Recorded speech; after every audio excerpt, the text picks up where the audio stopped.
If I believe there's a reason for this pain I'm going through, if I believe that leaving me was all that you could do, if I believe that I can feel you by my side, I'll make it through the night.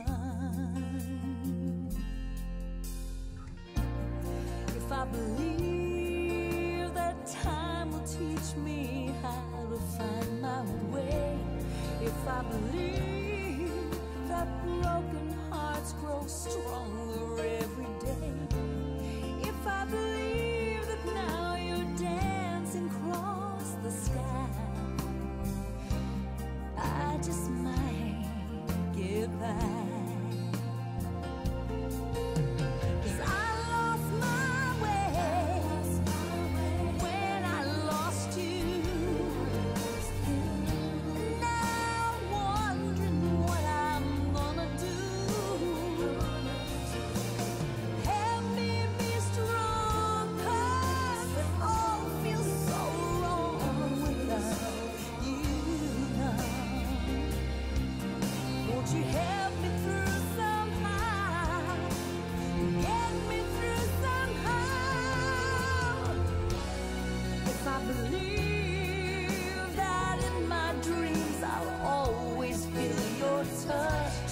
If I believe that memories won't always hurt this much, if I believe that I will see your face again,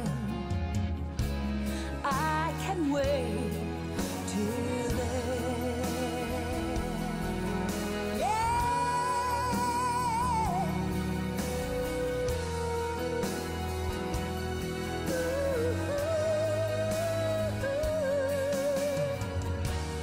If I believe I'll hold you in my arms again, I can wait. I know that I can wait. I can wait till then.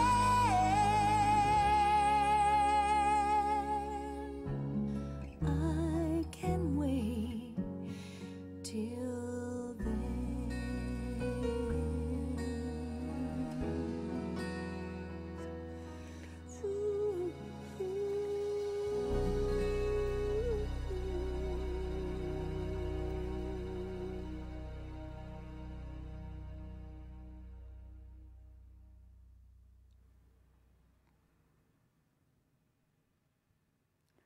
Good evening. My name is Joanne, and welcome to the Somerville Overcoming Addiction show. Tonight, I have a very special friend who we've known each other about 5 years now. Yeah. Imagine that. Wow. And Maureen is very, very well known in our network amongst our friends, and one of the groups that she, you considered a director of Magnolia New Beginnings, or I'm the founder and president of Magnolia New Beginnings. Very good. Hey. And would you like to talk about, first of all, what happened? Why are you doing what you're doing now? And we all have a story. Well, when I when I first found out that my daughter was using drugs, and then found out she was using heroin, I had no idea what to do, and I struggled like many people do. But of course, this is years ago now, so it's become, I hope it's become a little bit easier to access information, that there's more out there to access, and that people are feeling less stigmatized and shamed, and they feel like they can talk, and maybe you do know somebody that has gone through it and somebody you could turn to. But when it happened in my house, I had absolutely no idea who to turn to, who to ask a question. I didn't know that I wasn't aware of anyone. I knew people, but I didn't, I only find this out probably like in the last couple of years, that there were also people that were going through the same thing at the same time, but I didn't know that at that time. So I didn't want anybody to feel like that. So I created the online forum, Magnolia New Beginnings. We have addiction support groups in, I think we have 31 groups, about 17,000 members across the country, and they're online, in Facebook, in closed groups. And what that means is that you go online and you can go to the website and look for the state site. Like, for example, in Massachusetts, we have 1,100 people. We have grandparents groups, we have recovery groups, but you go online and you look for the group that you need. You go, it's magnolianewbeginnings.org, and when you join, we vet the people that are applying, only so that it doesn't become a lot of treatment centers, you know, trying to get people into the treatment center, or other people trying to sell things. We're really careful, try to take care of people and make sure that nobody's being exploited when they're upset. And it's basically all people that are going through the same thing at the same time, helping each other, sharing information, giving, you know, advice to each other, and sometimes just listening. Well, that's what we do need. I know that when Frankie's addiction started around 1999. He had a motorcycle accident. So we're talking about almost 20 years ago that this happened, because Frankie's anniversary is actually 10 days from today is the day that I found my son dead. I don't like to use that word, but he had passed on. It was 9:30 in the morning. I was going in to wake him up to talk about problems that he had the day before, and there's nothing I could do. He was gone. And I didn't really know anything about Narcan or anything like that, you know, although people have been in my house and gave him Narcan before. So obviously he had overdosed at least 2 or 3 times before that I know of. Right. And I tried the same thing. I tried looking for services. I was a directory operator when I first started working for Verizon, so we're talking about 1979. So I thought I knew where I could go and find, you know, help. And I would call different departments, and they say, "Oh no, you have the wrong number." And I said, just before you could say, "Can you help me?" They hung up. Yeah. So you really didn't know. So around what time did you? How old was she when she first started with her? About 19. 19. So yeah. So it's about 7 years ago. So it's much more recent than when you were experiencing it. And there was, you know, thank God there was Learn to Cope, because that's where I finally realized I wasn't alone. And I wanted to create something that was there 24/7, that people could access whenever they needed advice or they needed. And it usually happens like 11, 12, 1 o'clock in the morning, where you haven't seen them, you haven't heard from them, you're worried about them. You know, the first thing you think is the first phone call. If you get a phone call, you say, "Oh my God, what could be? Right. Is this the day? Is this the time?" I used to go from her Facebook page to her Messenger to see if she had been online recently, to calling, to back, and like they would be, and making myself crazy, and you know, which wasn't helpful to anybody, but I did it because I was frantic at that time. And but I've gone on Magnolia sites at 3 o'clock in the morning, and there's always somebody on. There's always somebody to talk to. So I think those, and as well, we're a nonprofit and we raise money for sober living. So that's the other thing we do. We give probably about $30,000 or $40,000, depending on the year, away in sober living scholarships. I think that's wonderful, because that's what I was just thinking about recently for Somerville Overcoming Addiction, is that I wanted to raise some money for sober living, and also, and I don't really like to talk about this, but help people bury their children. Right. And because I have done that alone, people would say, "Can you help out?" And it's like I've done it like 3 or 4 times. I don't even know the people that I'm donating to, but you know, you want them to have a final resting place, and you don't want them to be in a morgue. And it's morbid to say that, but sometimes yes, it is reality, and people don't realize they stay there until someone makes arrangements with a funeral parlor. I know that there's a lot of them that are now just showing them at night a couple of hours, and then they're cremated, which makes it a lot easier for parents, for the expense, because who thinks they're going to bury their young child? No, nobody's prepared for that. No, they're in any not. way. Yeah. It's really sad. So I'm very, very happy that, you know, that she's doing well. She's in work, or she's just getting out of work. My girl? Yeah, Yeah, your girl. she's doing good. I mean, and it was not anything anybody, I don't think, expected, because she had a really hard time. She overdosed more than 13 times. I mean, 13 times brought her to the hospital. I don't really know how many times she overdosed. But 13 that you know of. That I know of. Wow. And, you know, probably over 40 trips to entries into some kind of treatment, 40 times. So, I mean, it was a long, long few years, you know.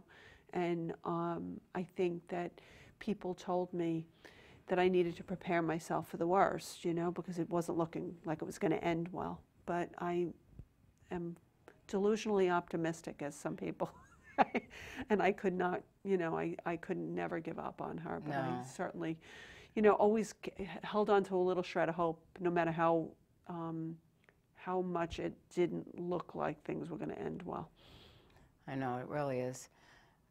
I've been through a lot myself, and the ups and the downs, and the lows get really, really low. I mean, and as soon as it looked optimistic, I would say, Dwayne, don't say anything, because if I do, it's probably going to turn the wrong way. And a lot of times it did. Yeah. And I don't like to say that, but it's I didn't want to jinx myself. You know, I've kind of learned, and I think, you know, something good can come out of anything, no matter how painful it is. But I've learned to be in the moment, and to be happy when I'm happy, and be really happy when I'm happy, because you don't know how long it's going to last. But where I used to spend a lot of time wondering what was going to happen next, and maybe I shouldn't be too happy because then it'll be so hard when the crash comes. I don't do that anymore. I'm just like happy in the moment, and because we have lots of time to be unhappy if something bad happens. Definitely, definitely. Did we ever think that this would happen in our life? I remember when my kids were young, I took them to Disney every year. You know, we had timeshare down in Florida. You know, this is the way life was supposed to be. And then all of a sudden, drugs came into my life. One being 16 years of age and playing football, and God knows, you know, I don't really even know the first time that he tried a drug, but it could be had an accident, playing football, had a pain, here, try this, you know, just like everybody else, even adults. Oh, I got something that I know, yeah. Instead of just going to the doctors and finding, you know, even going to a therapist, you know, having physical therapy instead of taking drugs. Right. You know, it's well, the doctor prescribed it, it must be good. Right. And that's what happens with this. What happened with this disease. Yeah. You know, and then people don't even realize when they get to that point. These young kids, peer pressure or whatever, however, and then they get into an addiction that just chokes the life out of them. Well, it changes the chemistry of the brain to make them feel like they can't stop. And they genuinely believe they can't stop. And I think a lot of young people think, well, God, I've done so much damage to myself, to my life, to my family, I'll never get it back. And that's just not true. I mean, you know, I know my daughter thought that. She thought that so much had happened, that what's the point? Because I'll never fix this. But she has. And it took her a lot less time to fix it than she even thought it would.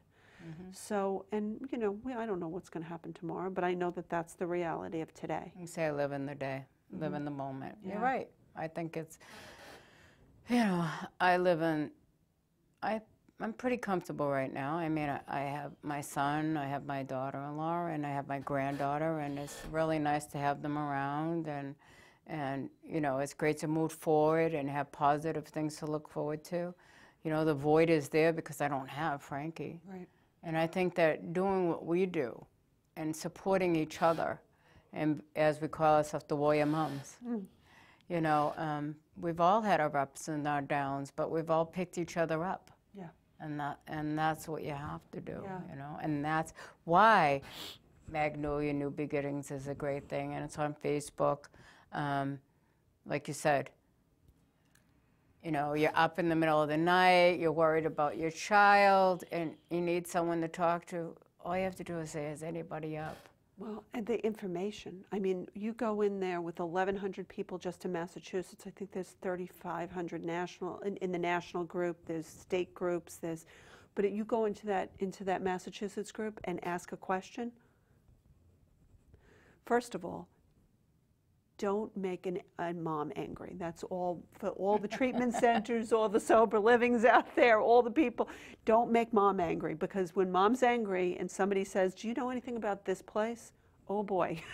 You will find out. You will find out. So I always say it's like the Angie's List for addiction, because you can find out anything in there, and you will hear stories, and then you can make an informed decision, because where else are you going to go to ask those questions? Right. Yeah, it's really... They're all going to say that they are the best. Right. Everybody says, "Why? Yeah, of course." But you ask a mom. That's how you'll know. And with 1,100 people in there, there's somebody that knows just about everything. That's wonderful. Yeah, they're amazing. They're amazing. You know how sometimes you're up alone and you're worried, and all of a sudden you want to start calling hospitals, and you're looking at the news. Is there anything going on? Because you don't know where they are. So you need someone to talk to. I'm home alone. My child's not in yet, and and there's always someone out there that's going to give you that peace of mind, or try to. Right. Even if it's just to say, something, I know exactly how you feel. I've been there. Right, and that's the only person that can say that, because there's a lot of people out there that think they know. If you've ever lost a child, how can you tell me you know how it feels? They don't know exactly how it feels until they've lost one. Right, right. And I mean, like we've said before. I'm just so thankful that you've had the opportunity to save your daughter. Unfortunately, it's just really, really hard. I tried so hard. You know what? I didn't do anything. All I did is tell her I love her all the time, and because I never knew if I was going to, that the day was going to come where I wasn't going to see her again, she did all the hard work herself. I can't take any credit for any of that. All I can, and I always tell people, make sure that they know you love them, because I never knew if which overdose was going to be the last one, and I've been lucky. That's what it all is. It's nothing to do with what anybody did, because it's got to come from inside that person, and they have to be fortunate enough to have survived long enough for it to click. Right. And that's the sad thing, is a lot of them are not given that opportunity. And that's the difference between somebody who has their child and somebody that doesn't. It's nothing they did. Oh no, I know that. I just was always there for him. You know what I mean? Try to do what I could possibly, to help him. He's asked me to section him. I would section him because he asked me to section him. Yeah. I didn't know what to do, and I'd call up people and I'd find out, well, you really should, pink slip them, or this thing or that thing, and this is how you do it. It's like it's hard, because you have to start somewhere. Right. And I didn't get to meet a lot of people until after my son passed away. That's when I met Marianne Frangulis. That's when I met, people from the Meridian House, and Chris Alba was one of the first people that I met. Do you know Chris? The name sounds he's a friend of, he's also a friend of Gary Langis. And these are all people that I met, and I met them after he passed, unfortunately. Yeah. But it wasn't his time. I wasn't able to save him. Yeah. And I never had any guilt feelings, because I did whatever I could.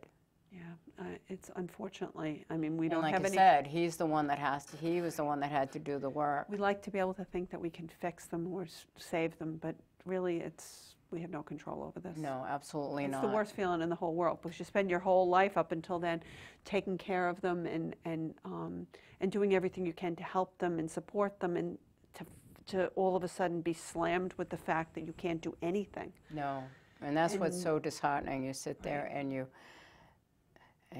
just feel so helpless, because there is nothing you can do for them. Well, but like you said, tell them every day you love them. You can do that. Yes. Yeah. Hug them. And believe in them, and are there when when they're ready. And that's what I did with my daughter, and I did that for years. And I didn't, until you feel like I can't do this anymore, I can't do this anymore, but you keep doing it anyhow. That's right. You know what? And I have to admit that. I've had those days where I said, I can't, I don't just have it in me. And then you find the strength to hang on and do a little bit more. Right. And that's all you can do. I unfortunately always knew that I was going to bury him. It was in the back of my mind a lot, what's going to happen. And it did. Yeah. I'm sorry. I think that, you know, a lot of people, I know I always felt like this is, you know, in the back of my mind. I thought I was like bracing myself for it, but I know from knowing so many of my close friends who have lost children that you can never, ever, ever brace yourself for that. No, absolutely not. I'm so glad you came on here because, first of all, I want to discuss your book. Yes. And it's a book. It says, If You Love Me. Yeah. And I did read some of it. I haven't read it all yet, and I'm going to read it. Okay, this is going to be a test next week, so you have to Okay, finish reading it. that sounds good to me. But a mother's journey through her daughter's opiate addiction. And I love, is this on your? That's my daughter. So the back of the book, that was from a New York Times article that was written about her. She was going into treatment and talked a little bit about Magnolia and about us. And she had that tattoo of freedom when she thought she was done, and obviously she wasn't, because there's the track mark running down alongside of it. But the track mark has faded, I will say, because she's got a little over 16 months now. And very proud when I of her. finished writing the book, she was maybe 3 days out of her last treatment center. And we didn't know it was her last treatment center, because if we, based on history, it certainly wouldn't have been her last treatment center. That was like treatment center number like 42 or something. And, you know, we were, every time she would come out, I would be all hopeful, this is the last one, but that was, as of today, was the last one. And she's been doing amazing. And I mean, if you read the book, you'll say, it was bad. I mean, it was bad. And I was crazy, and I mean, really crazy. Like, you might not sit next to me if you knew how crazy I was. The book starts out with me going to kill somebody with a baseball bat, the person she was getting that was giving her drugs. So, as calm as I look now, yeah, you mess with your kid and all bets are off.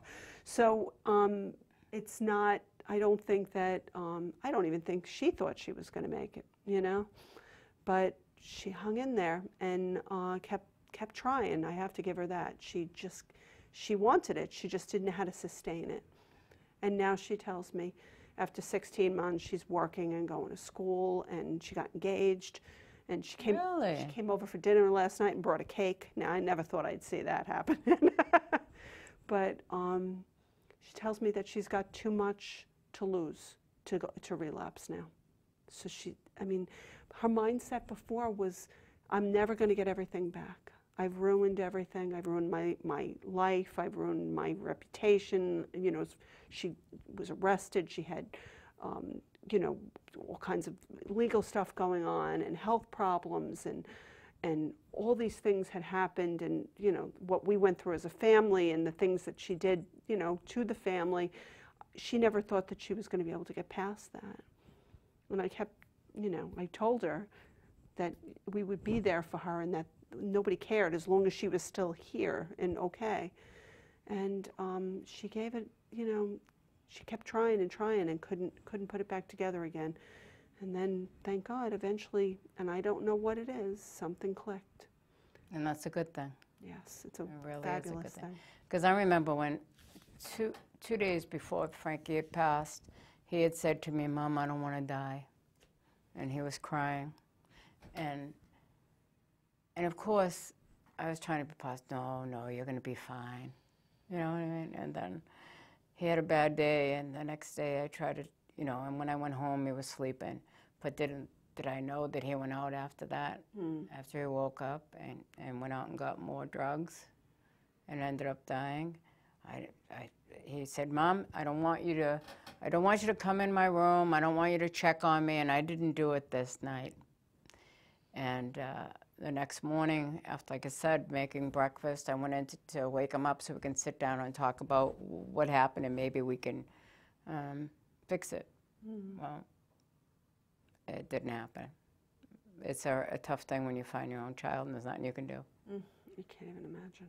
Yeah.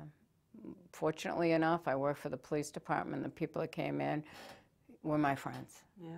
So they helped me with waiting, and I had to wait for the medical examiner that was somewhere else. So Frankie was still there for 4 hours until after the medical examiner came in, and he said, I want you to stay in here in the living room, and I want you to think about the good things, and because I don't want you to see that black bag going out of this house. You know, and it's like, they really did keep me intact, which was good. But, you know, what I do and what you do, we do that to keep our sanity. Right. You know? I mean, that's really what happened is I accumulated so much knowledge and did in trying to help her, and I couldn't help her, only she could help her. But I was able to, you know, learn so much that I was able to help other kids and parents to try to realize that, and I hope that the book does that. I mean, that's really my intention. I come from a long history of people with substance use disorder and had thought, you know, I was going to move away from it and my kids were never going to be affected by it. And you know, and that was true. They were never affected by that, but they still had the genetics, you know, and that still comes into play. But I think that, you know, I thought if I did all these things right, and if I, you know, we went to church and we had family dinners and they knew they were loved, and I went to every game and spelling bee and everything like that, and we, you know, did our family vacations, and I worked really, really hard to make sure that they didn't go without things, but that they weren't spoiled. And she was, I mean, all through high school, she worked, she went to school, and she volunteered. She was the best kid always, because she is the best kid until drugs came into play. But I think that I thought if I did all those things right, that this wouldn't happen to me. And I think there's a lot of people out there that think that.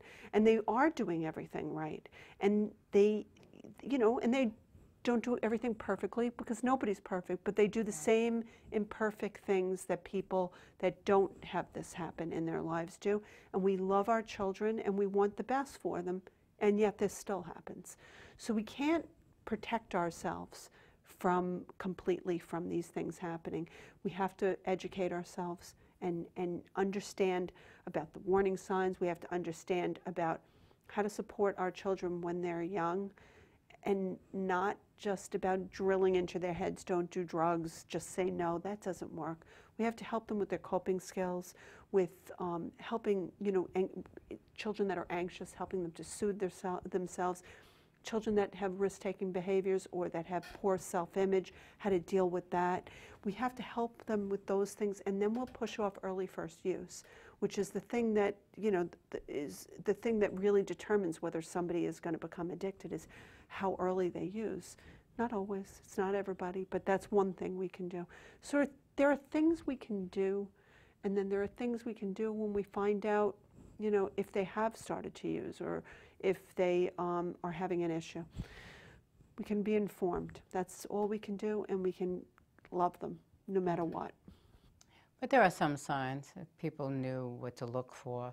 Like, that's what's great about Learn to Cope when they did that in plain sight Right. program. That they can, if you think that they're, you know, that they're into drugs, there are things like, you know, pens without the ink in it. Yeah. You know, little Oh, there's cotton hiding balls places and oh, the cotton balls. Yeah, I had no idea. I was finding Q-tips without the cotton on them in my house, and I had bottle caps and things like that. Yeah, I had no idea what it was, until now I know what it is. You know, it's Right. paraphernalia, but I certainly didn't know what it was when I was looking at it. So those things are. Your spoons were missing. Oh my God, did I? And spoons, yeah. burnt spoons, you know, it's like, yeah, a lot of us didn't know, but it's great. I think that it's a good thing for parents to get educated. Absolutely. To know, and I think that's one of the downfalls, that a lot of parents don't really go out to find out, you know. Because they can't imagine their sweet little child, their beautiful, little, you know, That is a little beautiful girl, picture. they can't picture that little girl ever using drugs, you know? And why would you? I would, you know, I didn't, but No. I wish I had seen it earlier. I certainly, That you is know, a beautiful picture of the two of you. she's just a little button. She's, I know. she still is. You know what? And that's the misconception that a lot of people have. It's just who is someone that uses. Right. You know, and I've seen those little nice messages, nothing but a junkie, low life, this thing and that. And that's not what it is. That's not what my child was. My child was a compassionate, loving, caring, funny guy that everybody wanted to be around. All right, and what did he have? He had his own stigma. And they get to that point where they take themselves out of the equation, and because they're upset with themselves for what they're doing. They don't need anybody else's stigma. Right. And that's how, and that's what happened. Frank ended up, you know, home a lot, and he ended up dying alone, you know. And so the same thing with like treatment centers. I thought about it for the longest time, and I said, you know what, I really don't believe in them, because I don't think that anybody should be there with them and they're shooting up. But then, you know, I think about it, well, maybe my son would be alive now, because they also try to help them. Not only are they with them when they're first of all, they see if what they're taking is safe, you know, and they make sure that they're you mean around. the safe injection sites? Yeah, the safe yeah. ejection centers, and I wasn't really for it in the beginning. Well, Would I not? Alive is what we want, right? That's right. So that's why I changed my mind. Would I not rather see my son alive than worry about safe injections? When they've proven that people tend to go for more treatment and go, you know, they're not. Nobody wants to be doing this. That's the misconception too. They think that the people that are unfamiliar with this think the party never stops, and these people just won't stop because they don't want to. Well, God, nobody wants to live like that. No, Nobody wants to live like that. So if they could stop, they would. But if they're safe, well, they can't until they feel strong enough or until the help is available, then that's what we want. Yeah, and that's what I want. Yep. I want to see more people alive. I want to see this epidemic over. I don't want it to be a pandemic. I don't want it to increase. But how do we do that? We have to have the FDA and the people that are making more drugs stop. Right, that would be helpful, right? Instead of making extra things that are 5 times more potent. I know, and that's like, when they actually just approved that, you know, that new fentanyl, that's 10 or, I don't even know the name of the drug. It's just that it is out there and people are reading the articles, and I just can't believe the FDA did that, knowing that we have an outright epidemic in this country, killing, what is the numbers now? 72,000 people last year, and the year before that was 63. So it's climbing so it's every climbing. year. And I always tell people, you know, if you can't picture, 72,000 just is a number, but think about the Gillette Stadium, completely full, every seat filled. All those people in that stadium all have family back home, they have children, they have jobs, they have all kinds of people that care about them. Every seat in Gillette Stadium filled, that's 72,000 people. Is that right? Mm-hmm. Approximately. That's an awful lot of people when you put it in that So when you think about that, like if somebody, you know, if for God forbid Gillette Stadium was leveled, that's 72,000 people. That happens every year. That's got to stop. Of course it does. It does. Absolutely. It's got to stop. And these people they should be responsible for something that they started. That's why we keep rallying. That's why we go to Connecticut. That's why we went to Washington. That's right. We wanted to stop. Well, and I personally believe that jail time is what we need, because the people that are responsible for this happening, money doesn't mean anything to them in the way it does to us. So millions of dollars worth of fines is not going to... no, especially if you're making billions. Right. It's not going to make a dent. Well, and you know what, honestly, by the end of the day, all these millions of dollars, by the time everybody takes a piece of whatever the fines are, it just disappears anyhow. What we need is for people to go to jail so that they know that there's repercussions, so that other people that follow them won't want to go to jail.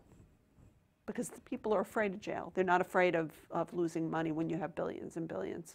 Oh, no. You're right. You're Yeah. right. As a matter of fact, when you look at the statistics when it comes to jail time, most of the people that are in there are because of drug offenses. That's right. I mean, so then they will be amongst people that they can relate to then. Amazing. Yeah. Totally amazing. I know. So, what is your next venture? I'm not sure. I'm not sure. I think that the book is doing really well, and I've been doing a lot of speaking about the book. The reason I wrote the book is that I want people to understand what we go through as families and parents, and I want to introduce them to who this happens to this beautiful, sweet girl that this happened to in a family that loved her very much, because that's ordinary. That's typical. Right. It's not what people think. And you know, I feel like I have been spared, and my job is to do something about this. It's not enough to be done now. I want this not to have anybody to have to go through what I went through, but I really, really don't want anybody to go through what you went through. Right. So I've been I spoke to 230 police officers and security officers from Partners, MGH, about a week ago, and I've been doing a lot of speaking. There's some talk of movie with the book, which that's exciting.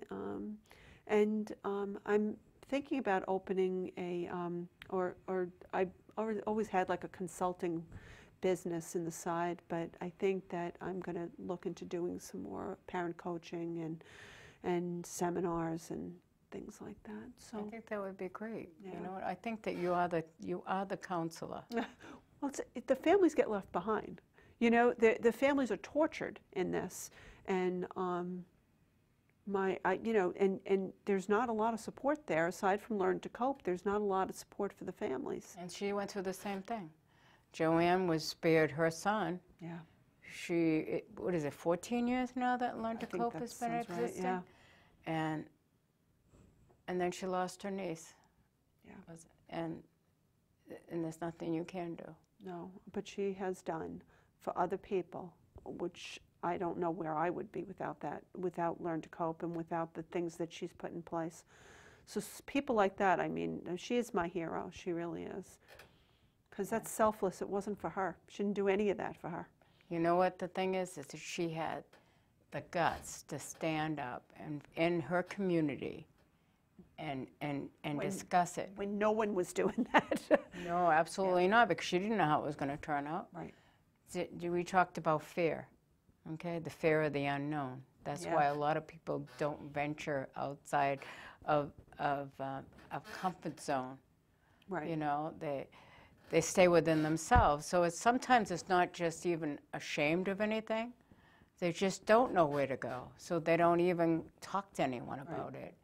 And that's why I talk about Frankie and what happened with him. And, you know, I will admit that he, just like a lot of us, I mean, I experimented when I was younger. I know more people that experimented that didn't experiment, you know. Right. And the thing is that he didn't like anything. Frankie didn't like pot. He didn't like, you know what I'm saying? Mm-hmm. And then all of a sudden, he goes and has a motorcycle accident, which I begged him not to buy a bike, because I knew deep down inside that he would not pay attention. Yeah. And something was going to happen. He needed metal around him. And he ended up having an accident in Woburn, 5 corners. An SUV hit him. I think I don't know if they say it was his fault or whatever it was, but it doesn't really matter at this point. The point is that he ended up having his left side of his body, there was both bones broken in his left leg, and he had problems with his wrist, so he was laid up for 12 weeks and on OxyContin. At that point, the addiction was already, you know, set in. Yeah. But, and then heroin was the last 4 months of his life.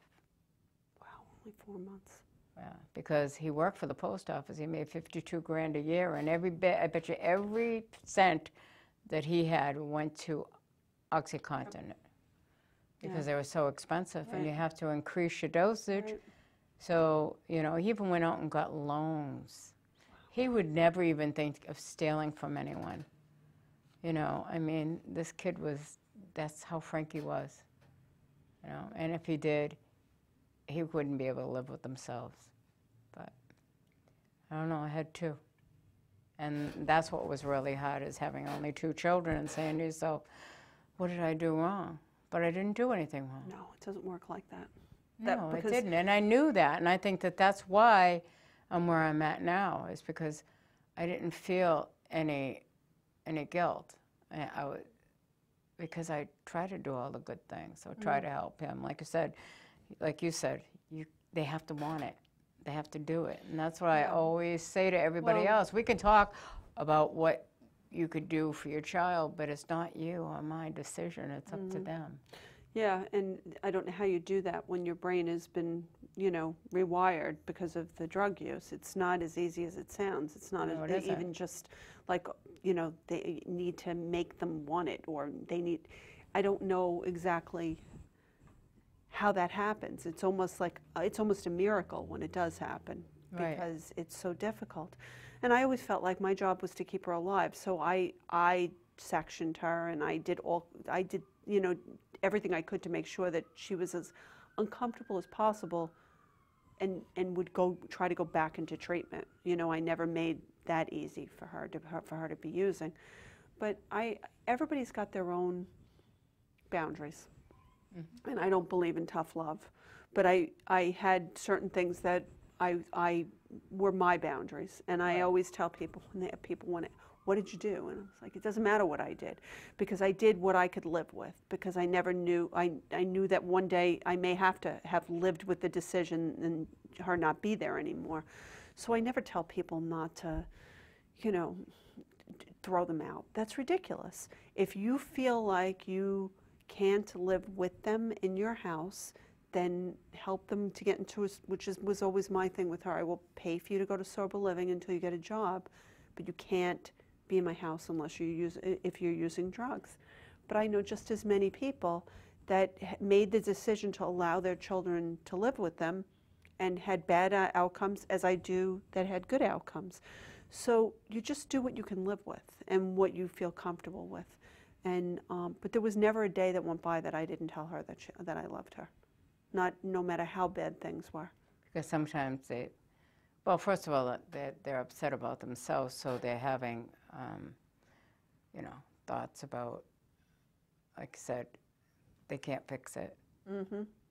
Well, the title of the book, If You Love Me, comes from one night when she had come home after relapsing, and she was about 3:30 in the morning. Some sober friends had brought her home, and she was sitting on my kitchen floor, and she was crying, and she was upset with herself, and just didn't want to be here anymore.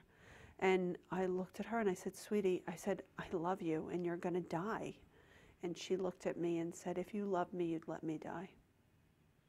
Because that's how much pain she was in. And I thought I understood until that moment, and then I understood. Then I really understood, because she was in so much pain and she was trying so hard and she just couldn't do it. And that's why I say it's almost like a miracle, and I don't know what that is. I said, let's just keep you alive until that click happens, because I've seen it happen. And that's why I was never able to give up hope. And I always tell people, don't ever, ever, while they're still breathing, give up hope. Because I've seen people turn things around that nobody would believe would turn it around. And that's her, really. I mean, that is her. Nobody ever, I don't think. I think I was the only one that actually had a shred of hope left. I don't even think she had any hope left. And it's anything is possible. Yeah. I would tell Frankie that why don't you just write a journal?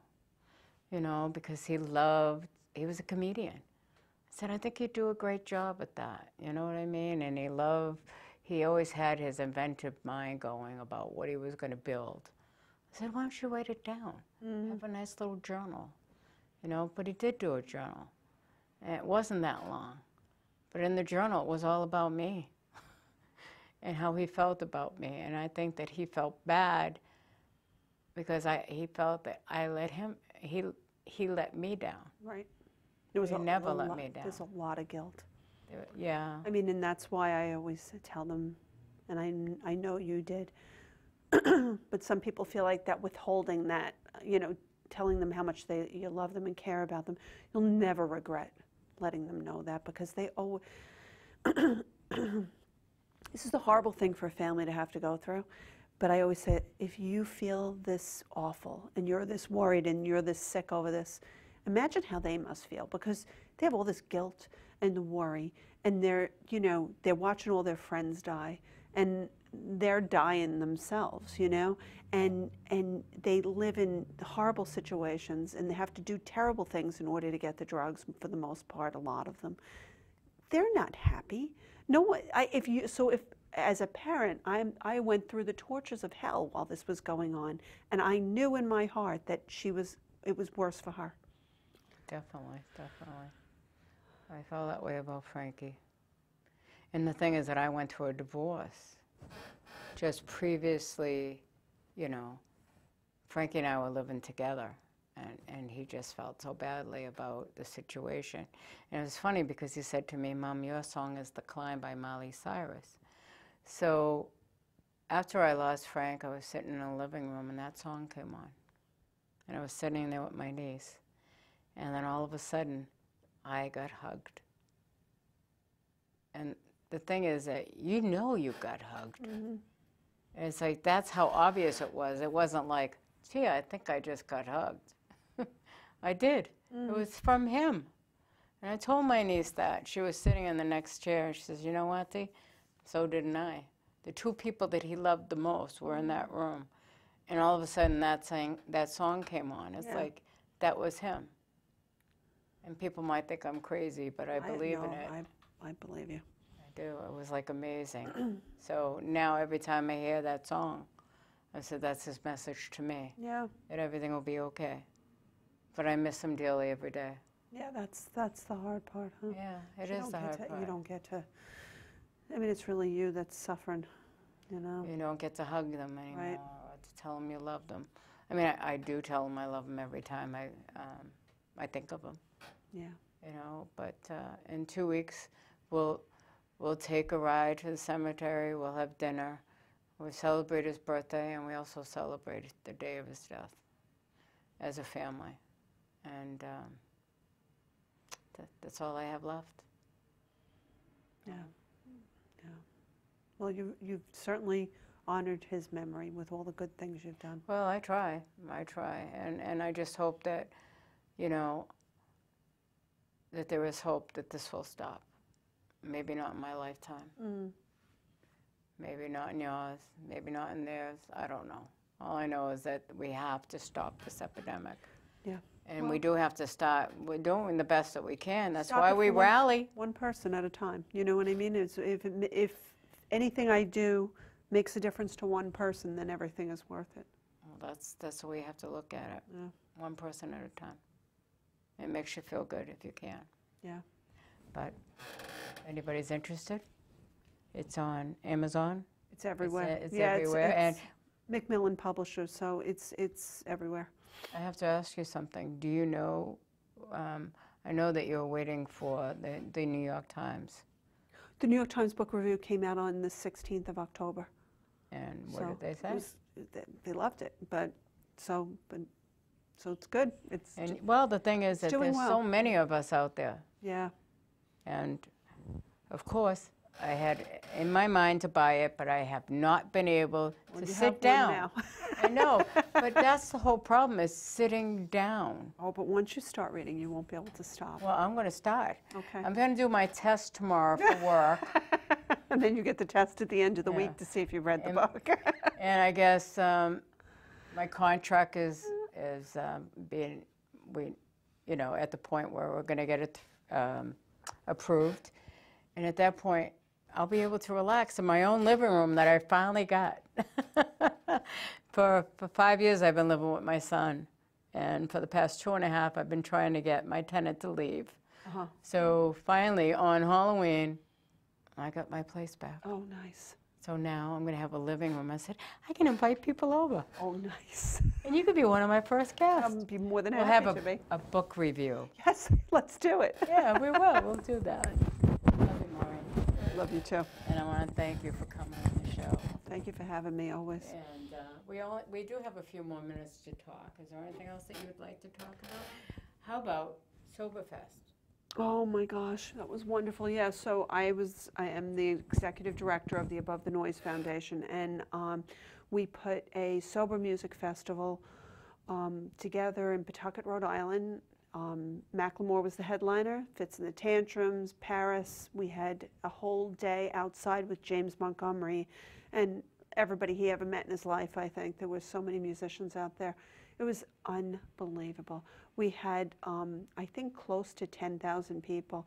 The best moment of the whole concert was when Macklemore was on stage and he looked out into the McCoy Stadium, and the whole field was full of people. And I was up in the front of the stage, and he said, "How many people are in recovery?" And I turned around, and it felt like every single hand was up. It was an amazing day. It really was, of just people enjoying themselves. So that's why I think that there is hope. You have 23 million people that are in recovery. Yep. Although we have Another 21 trying to get into recovery. and the thing is that there is hope for everyone. Don't give up on yourself. Don't Never give give up on up. your children. You know, they're worth it. I mean, Frankie was a premature. He was 7 weeks early coming into this world. He struggled coming into this world, and he struggled leaving this world. And the thing is that I would do it all over again. Whatever I could do to help him, I would have been there for him. I'd never give up. Well, every extra minute that she's in my life, I'm blessed. So I'm just going with day by day, day by day. And I'm very happy to say that I did invite her to come on the show, but she had to start a new job. Yep, she started. And she would not have been out of the job.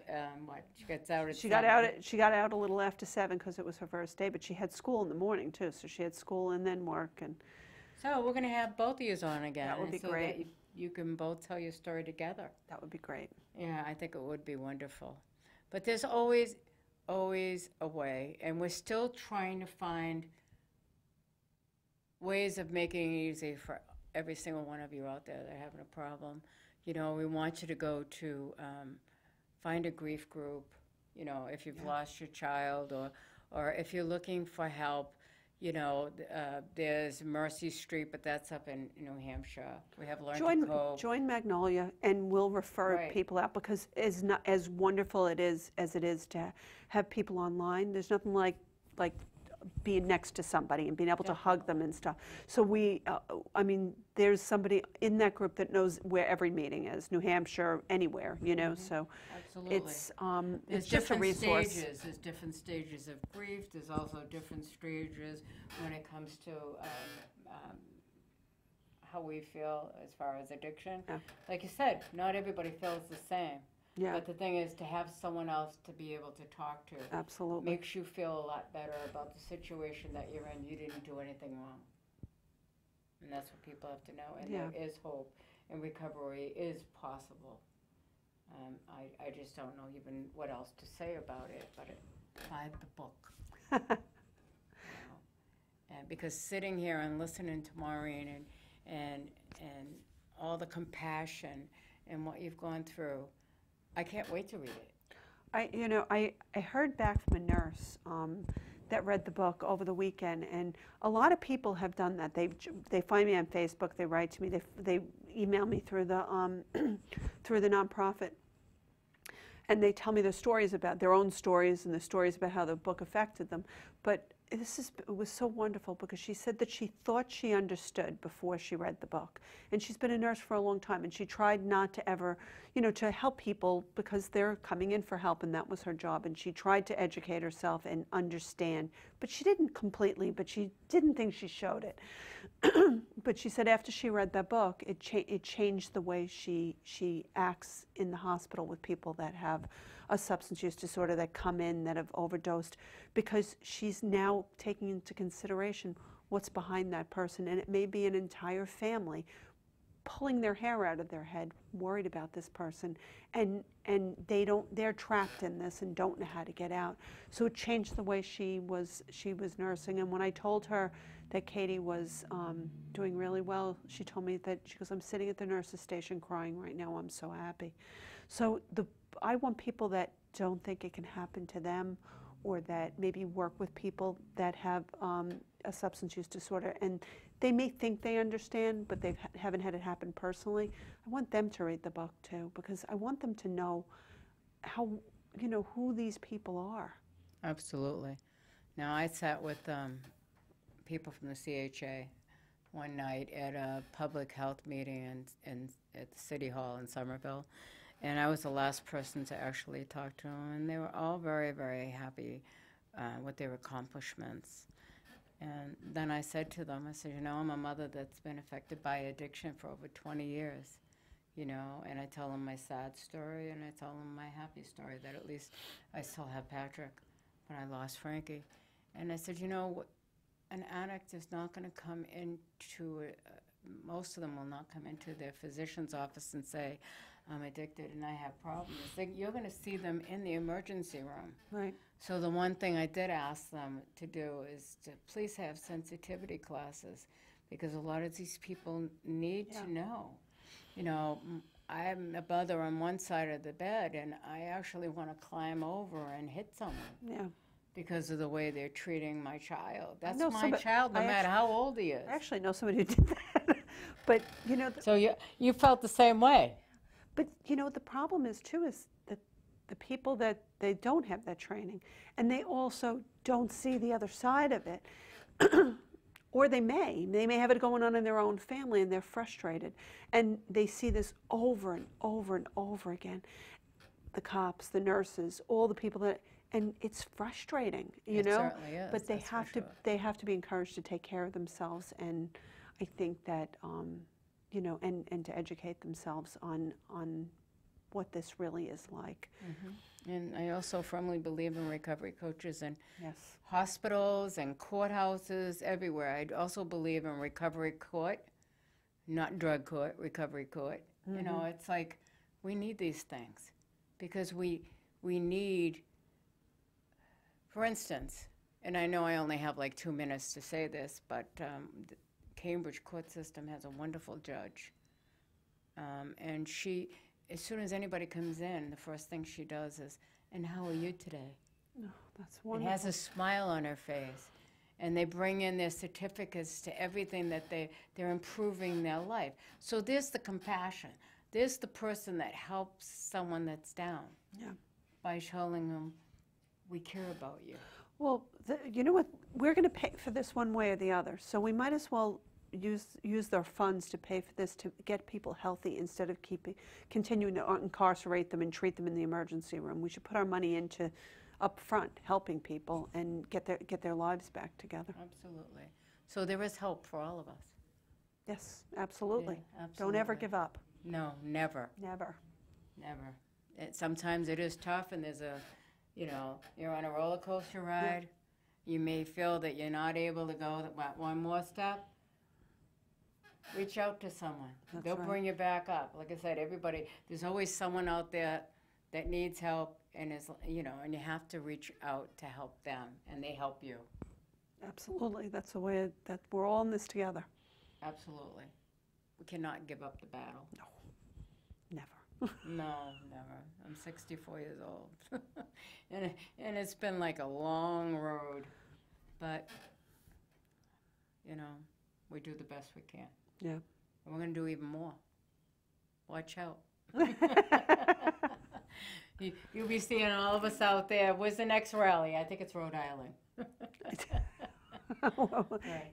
Well, I'm going to say goodnight, everyone, and thank you for watching, and thank you for coming on. Oh, thank you for having me. I love you, my girlfriend. Me too. Good night, everyone. Good night. Let's do it. It's still on. We're still on YouTube anyway. So say hello to everybody. Hi.